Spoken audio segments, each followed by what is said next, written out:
I used to believe that love could weather any storm. That marriage, once built on trust and commitment, could survive whatever life threw at it. But I was wrong. My name is Malcolm, and for 11 years, I thought I had a solid marriage. My wife, Irene, and I built a life together, 2 kids, a home filled with laughter, and memories I once believed were unshakable. But looking back, I see now that the cracks were always there. I just refused to see them. Irene was never the type to be reckless. She wasn't impulsive. If anything, she was calculated, always thinking ahead, always making plans. So when she started spending more time with her new group of friends, I didn't think much of it. She called them her sisterhood, a group of like-minded women who supported each other in their careers and personal lives. At first, I was happy for her. Marriage doesn't mean giving up your individuality, and I wanted her to have friends who uplifted her.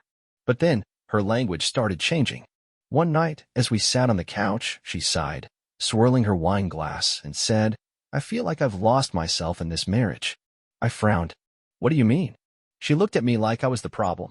"You wouldn't understand. I love our family, but I feel trapped. Like I'm only a wife and a mother. What about me?" That conversation sat heavy in my mind. Had I been so caught up in our life that I failed to see she was unhappy? I tried to be more present, more supportive, but no matter what I did, she seemed distant, like she had already made up her mind about something. Then came the bombshell. One evening, after putting the kids to bed, she walked into our bedroom and sat across from me, her expression unreadable. "I need to talk to you," she said, voice too calm, too rehearsed. I put my phone down, bracing myself. "Okay, what's going on?" She took a deep breath and said words that sent my heart plummeting into my stomach. "I want an open marriage." For a moment, I thought I misheard her. "You, what?" She rolled her eyes, as if I was a child failing to grasp a simple concept. "I love you, Malcolm. I do. But I want more. I've been talking to my friends, and I realized I've been living my life according to someone else's rules. I want to experience freedom. I want to explore. You and the kids, you're holding me back." I just sat there, my body frozen, my mind reeling. "Holding you back?" She reached for my hand, her touch foreign now. "I don't want a divorce. I just don't want to be confined anymore. This could be good for us. Good for us." Something inside me cracked. The woman I built a life with, the woman I thought I knew, was asking for permission to betray everything we had. I searched her face for regret, for hesitation, for anything that told me she realized how much she was destroying me in this moment. But there was nothing. I swallowed hard, forcing my voice to stay steady. "And what if I say no?" She smiled like she had already considered that. "Then you'd be proving my point." That was the night I realized I had already lost her. I barely slept that night. I lay there, staring at the ceiling, while Irene slept soundly beside me, as if she hadn't just shattered our marriage with a single conversation. My mind kept replaying her words, over and over, until they no longer sounded real. "I want an open marriage. You and the kids are holding me back. This could be good for us." What did that even mean? How could something so destructive be good for us? Was she testing me? Was this some kind of twisted way of getting me to fight for her? By sunrise, my confusion had hardened into something else, clarity. I couldn't fix this. Not when she had already made up her mind. I got up early, made breakfast for the kids, and went about my morning routine as if nothing had changed. Irene came downstairs about an hour later, wrapped in her silk robe, sipping coffee like this was just another day. She didn't say anything at first. She just watched me. Finally, she leaned against the counter and said, "So, have you thought about it?" I turned to her, feeling a strange sense of detachment. "I don't need to think about it." My answer is no. She exhaled through her nose, like she had expected that. "Malcolm, this isn't about you controlling me. It's about me reclaiming my life." I almost laughed at the irony. "Reclaiming your life? From what?" "Your family." She shook her head. "It's not like that. She hesitated, eyes flickering. "I don't want to feel guilty for wanting more." I stared at her, really seeing her for the first time in months. The way she carried herself now. The way she talked to me, like I was an obstacle instead of her partner. And suddenly, everything clicked. She wasn't asking. She was telling me. This wasn't a negotiation. She had already decided. That realization should have devastated me, but all I felt was nothing. A void where my love for her used to be. I placed my coffee mug in the sink and turned to her. "Then do what you want, Irene. But you're not going to do it as my wife." Her eyes widened slightly. "Malcolm." I raised a hand, stopping her. "You don't get to rewrite our marriage just because you've outgrown it. You don't get to turn me into some pathetic husband who waits at home while you explore. That's not who I am. And if that's who you want me to be, then you never really knew me at all. For the first time, something flickered in her expression. Doubt? Regret? I couldn't tell. But it was too late for that. I grabbed my jacket and left before she could say another word. The beginning of the end. I spent the entire day driving, trying to process what had happened. I didn't go to work. I didn't answer my phone. I just drove, one highway after another, watching the world blur past my window. I should have seen this coming. The late nights. The secretive smiles when she checked her phone. The way she suddenly cared about her appearance in a way she hadn't before. She had already started pulling away from me. I was just too blind to see it. By the time I got home, the house felt different. The air was heavy. The energy was off. And then I saw it. A suitcase by the front door. Irene sat on the couch, looking at me with a strange mix of guilt and determination. I'm going to stay with Lorraine for a few days. Lorraine, one of her new friends. The ones who filled her head with all this nonsense. I clenched my jaw. Right. And what am I supposed to tell the kids? She looked away. That I just need some time. I laughed under my breath. Time for what? To sleep with someone else before you make your decision? She flinched, but didn't deny it. And that's when I knew. This wasn't a discussion anymore. She had already made up her mind. She was just waiting for me to accept it.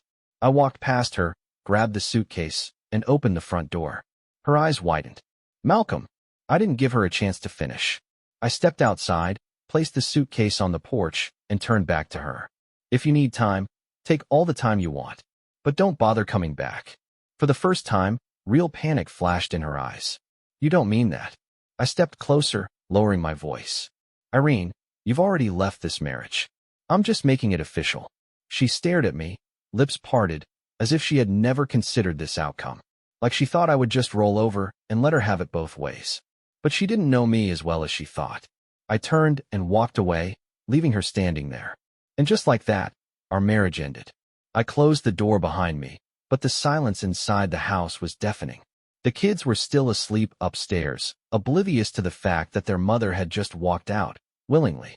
A part of me wanted to go wake them up, to tell them everything right then and there, but what was I supposed to say? That their mom had decided she needed freedom more than she needed us? That she was trading our family for some fantasy her friends had convinced her was better than reality? I sank onto the couch, running a hand down my face.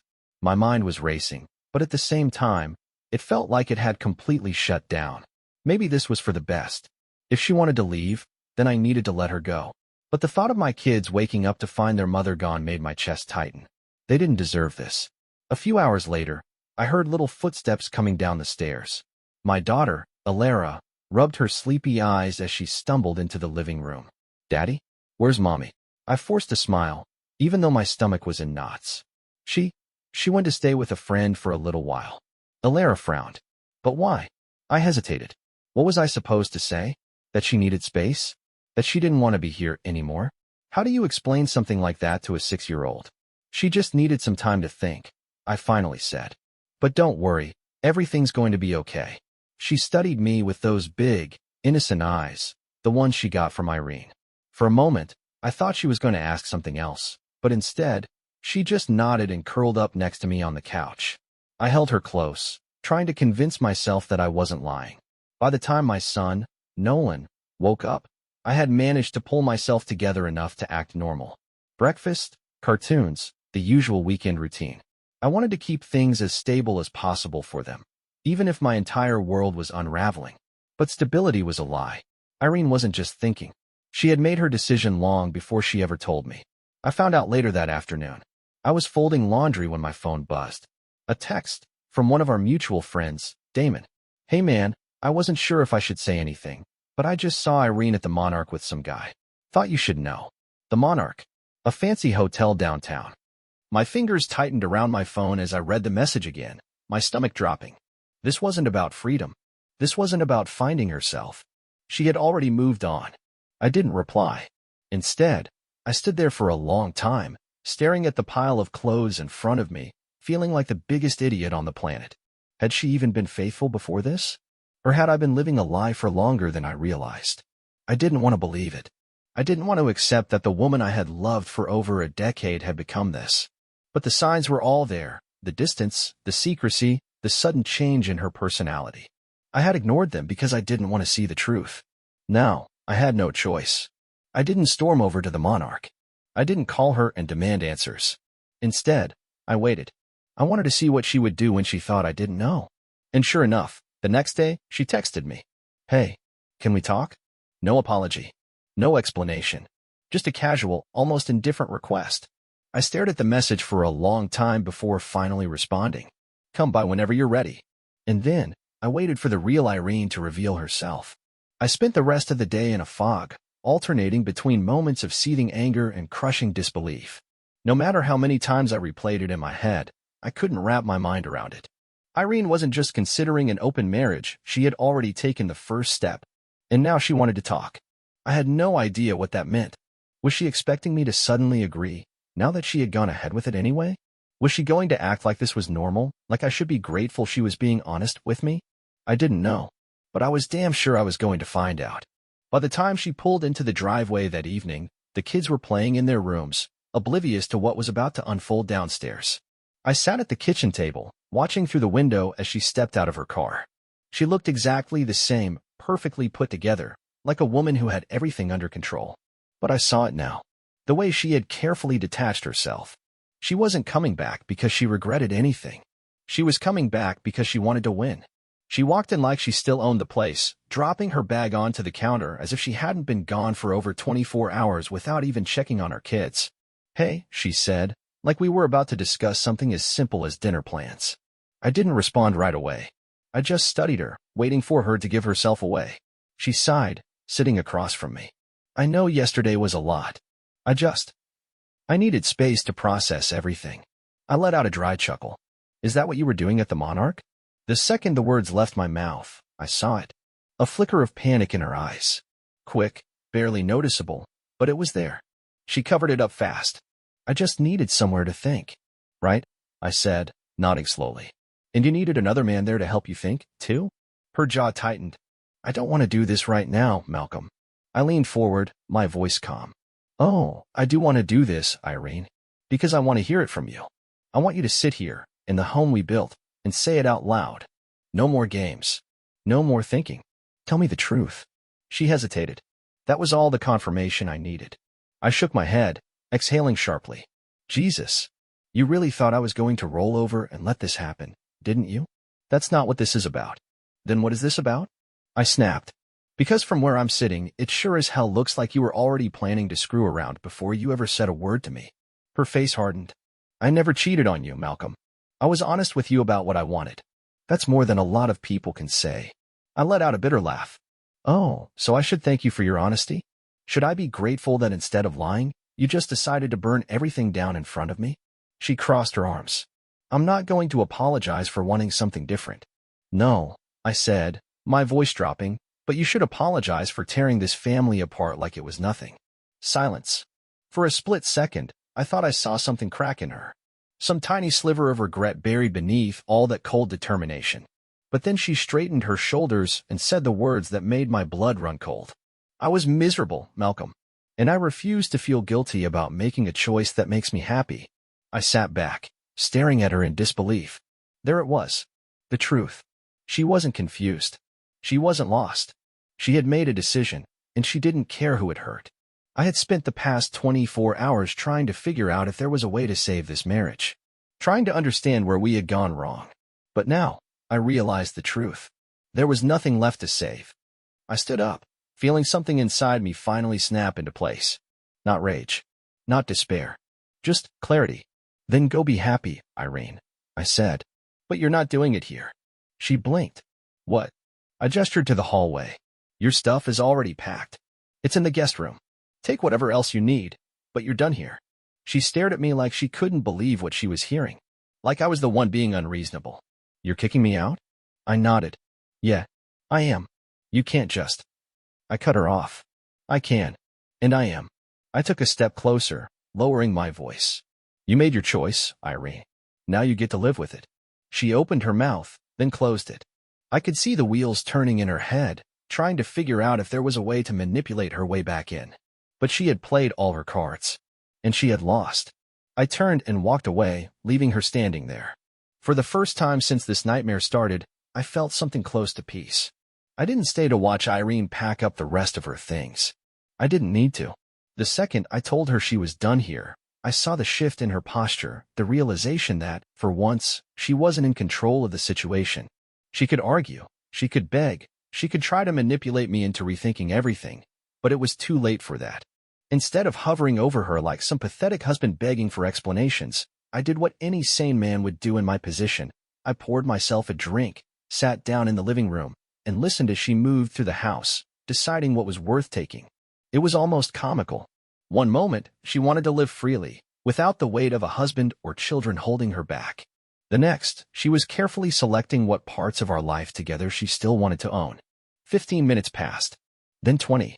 I heard drawers opening, the rustling of clothes, the zip of her suitcase. It was surreal. The woman I had once seen as my partner was now just another person packing up and leaving. But the real kicker came when she hesitated at the hallway leading to the kids' rooms. I didn't turn around. I just sipped my drink and waited. And then, finally, she spoke. What do we tell them? I exhaled slowly, setting my glass down. We. That word felt insulting coming from her mouth. I turned my head just enough to see her standing there, arms crossed, trying to look like this wasn't affecting her. I shrugged. I'll tell them you wanted something different more than you wanted to be their mom.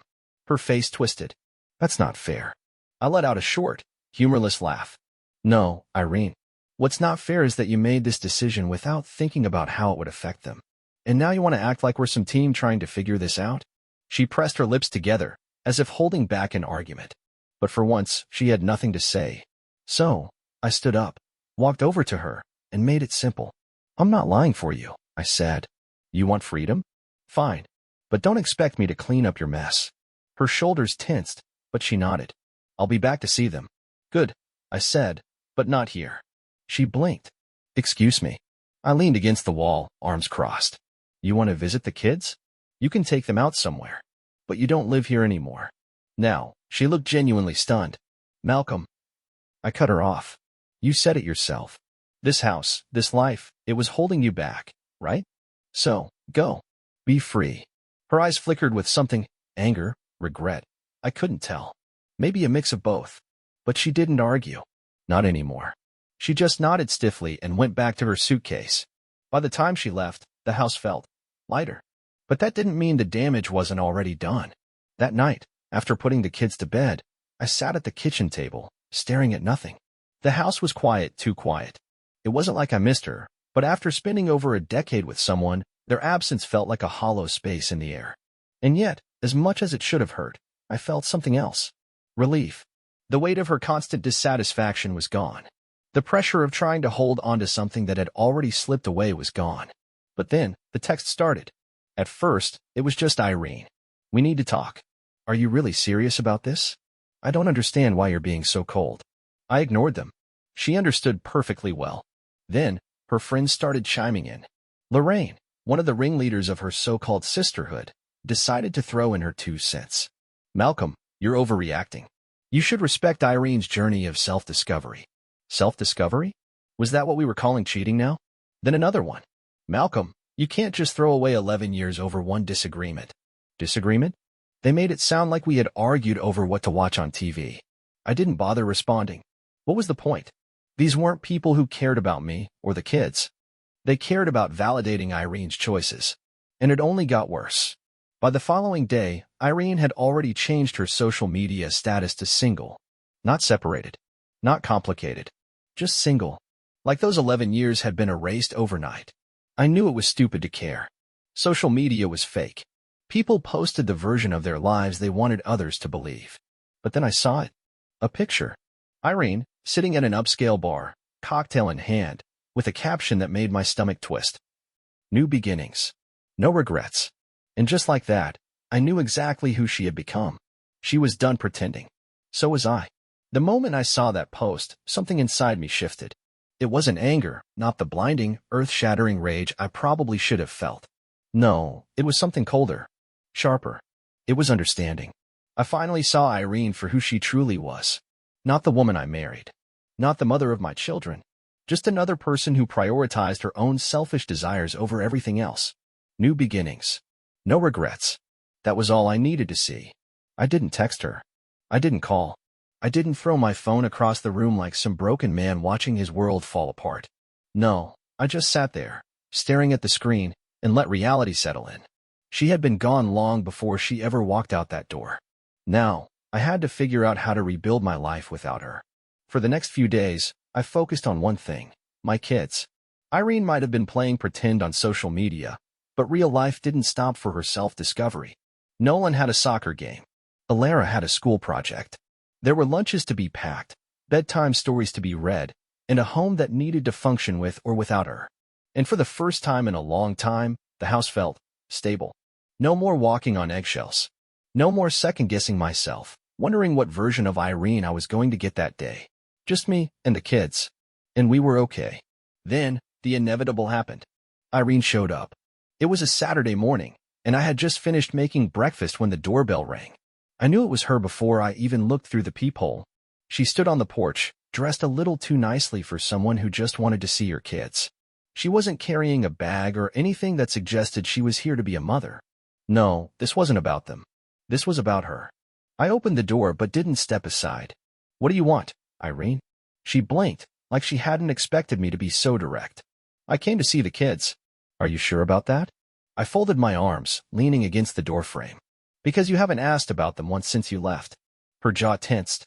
"That's not fair." I let out a humorless laugh. "Fair? You don't get to talk about fair, Irene. You made your choice, remember?" She inhaled deeply, composing herself. "Look, I don't want to fight. I think we need to talk." I didn't move. "Talk about what?" "Your new beginning." Her eyes flickered, just for a second. "That's not what I meant." "Sure it is," I cut in. "You wanted freedom. You got it. So, what's there left to say?" She hesitated. I could tell she was searching for the right angle, the right words that would put her back in control. Then, she tried the one thing she thought would work. "Malcolm, I still care about you." I actually laughed. Not a bitter laugh. Not an angry one. Just amusement. "You care about me?" I repeated. "That's rich, Irene." She pressed her lips together. "I didn't mean to hurt you." "You did hurt me," I said, my voice even. "But here's the thing, I don't care anymore." For the first time, real panic flashed in her eyes. Because she could handle my anger, my frustration, even my pain. But indifference? That was something she never expected. She swallowed, shifting on her feet. "Malcolm, the kids are in the backyard," I interrupted. "If you're here for them, go see them. But if you're here to try and keep one foot in this marriage while you explore, save your breath." She stared at me like she was finally realizing the door had shut on her for good. Then, without another word, she walked past me and went to find the kids. I watched her go, waiting for some kind of reaction, pain, regret, anything. But all I felt was peace. I was done, and she knew it. Irene spent less than an hour with the kids before she left. She played the part well, hugging them, asking about school, making it seem like she still cared. But I saw through it.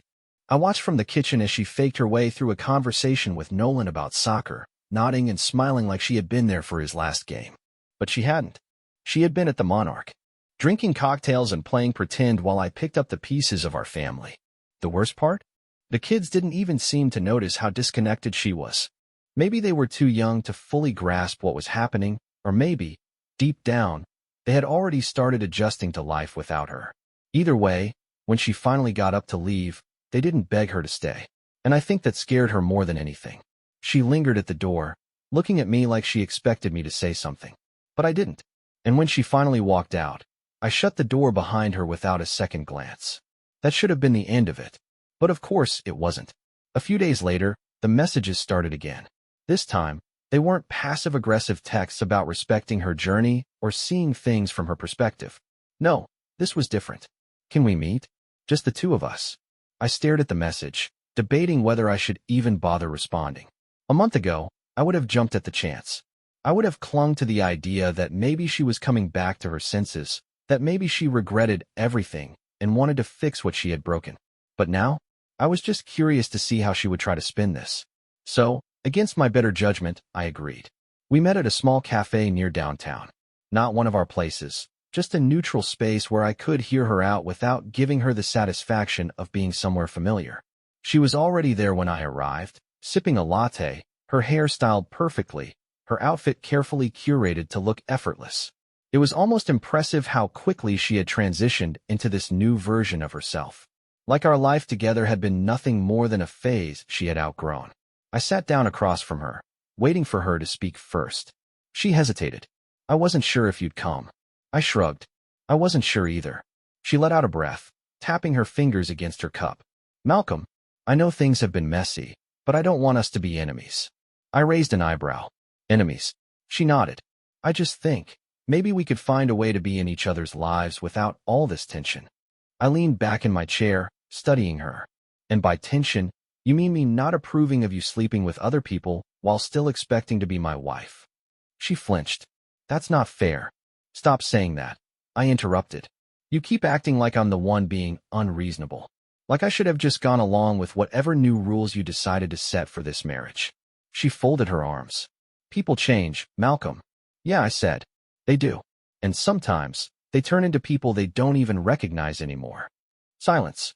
For the first time, I saw it, the cracks in her confidence. The small flickers of doubt she tried so hard to hide. She thought she had this all figured out. She thought she could leave, explore, and still have me as a backup plan. But now, she was realizing that wasn't going to happen. She sighed, rubbing her temples. "I don't want things to be ugly between us." I tilted my head. "So what do you want, Irene?" She hesitated. And in that moment, I understood. She didn't know. She had thrown away her marriage for something she thought she wanted, only to realize she had no idea what came next.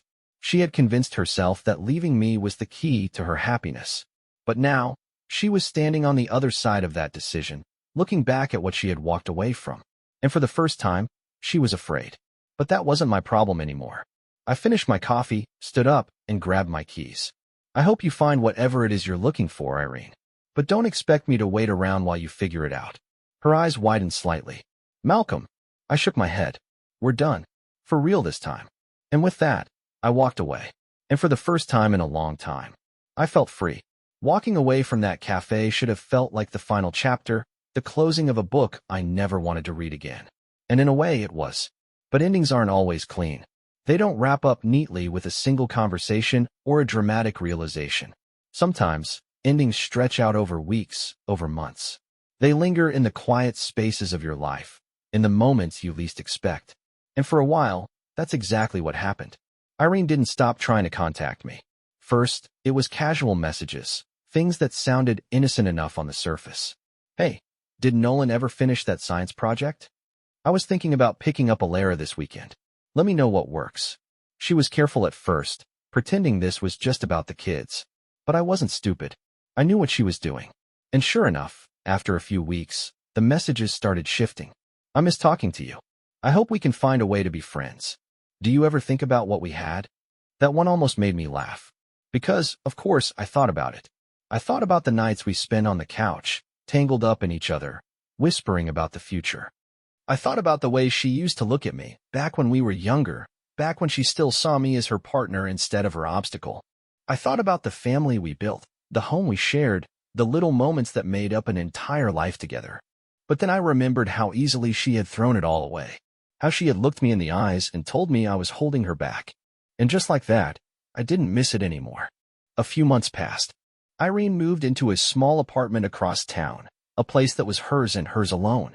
She saw the kids on weekends, took them to the movies, bought them little gifts to make up for her absence. But I could tell they felt the shift. They stopped asking when she was coming home, stopped expecting her to be there for the little things. She became someone they visited instead of someone they needed. And eventually, she realized it too. One night, after dropping them off, she lingered in the doorway. I could tell she wanted to say something, so I waited. Finally, she spoke. "I thought this would feel different." I raised an eyebrow. "What do you mean?" She sighed, looking past me, into the house she used to live in. "I thought I would feel freer, happier, like I made the right choice." I leaned against the doorframe, arms crossed. And she swallowed, her gaze dropping to the ground. "I don't know anymore." For the first time, she looked lost. And maybe, once upon a time, I would have wanted to comfort her. Maybe I would have reached for her hand, told her we could fix this, that she could come back, that we could find a way to rebuild. But that version of me didn't exist anymore. I straightened. "That's not my problem, Irene." She flinched, just slightly, and nodded. I didn't say anything else. I didn't need to. She turned, walking down the steps, back to her car, back to the life she had chosen. And as I watched her drive away, I felt something settle in my chest. Not anger, not resentment, just closure. Because, for the first time in a long time, I knew I was going to be okay.